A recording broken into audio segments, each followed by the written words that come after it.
Ma'am, as we all know that college life is pretty challenging with peer pressure and the difficulty to adjust in. So ma'am, my question to you is that, have you ever felt self-doubt or anxiety or difficulty to fit in? And if yes, then can you please share some experiences? Oh, and yes. how did you cope Come up with that? Come up, Divya.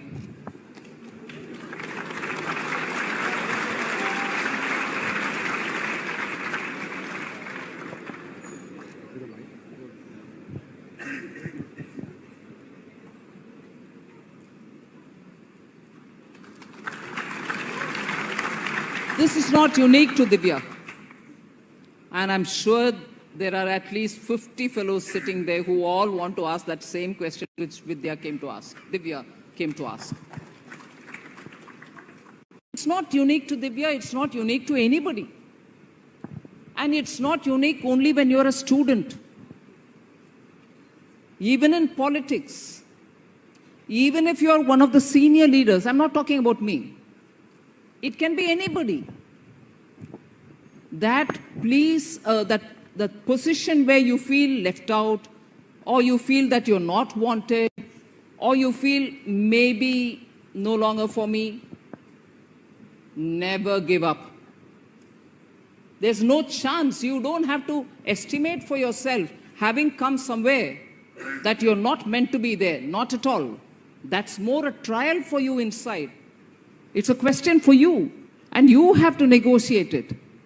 If that feeling comes in you, it means you're being honest to yourself about, I need to do something to get out of this.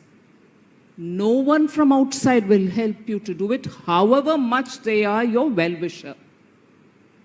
And I'll tell you, Divya, even a mother sitting and talking with a child or a student who's in the college can only tell her, saying, you be sure, you'll be confident, okay, all that. But actual cracking point is within you. And therefore, it's worth spending time sitting alone and talking to yourself about it. Not to think that this thought is bogging me down.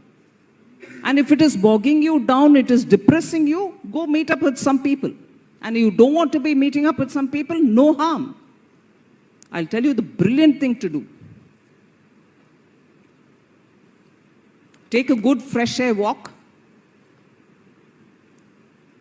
One of the things that I'd like to highlight again is this author who I'm referring to, Bertrand Russell, an eminent philosopher, thinker who lived quite some time ago, says he went to one of the institutions where the students think they should show him the wood nearby. Its wood is not a forest, but a small kind of a, let's say, one.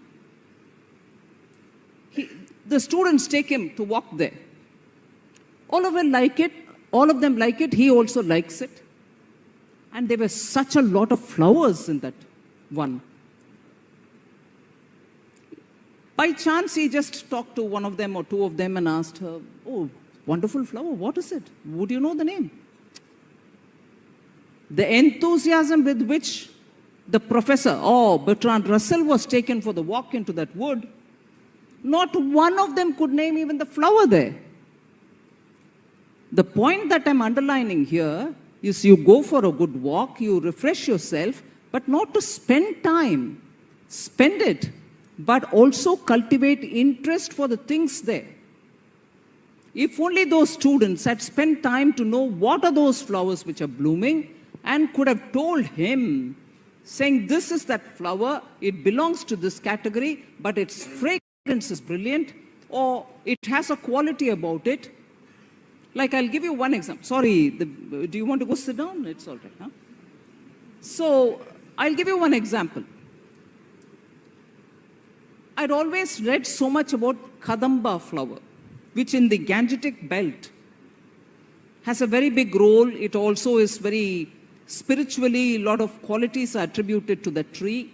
Krishna loves to be under the tree. Devi Lalita loves the tree's flowers. She's compared to she wears the flower, and so on. So I wanted to have this flower grown in our garden in Hyderabad. So I took the sapling, planted it. It took its own time. And when it bloomed, it was such a joy. The pictures were circulated among all our relatives and so on. But I learned something in the process. Bats are the creatures which pollinate kadamba flowers. And we had no bat in my area. So the flower could never get pollinated. But it was an interesting fact that I got to know. So that's the kind of thing I'm asking you to do. Take a walk, breathe fresh air, or do something, but apply your mind to it. You want to be at home? Then do some cooking in the house. You go into the kitchen, you do your own favorite dish. A lot of stress comes out of you once you do it. That is the cathartic effect things can have on you. So, Divya, you're good that you asked me this question. But I think you can spend a lot of time with yourself asking this, or go around walking, look at the positive things around. And you have a purpose in life. Identify it. We all need that purpose to be served, so we need you to succeed.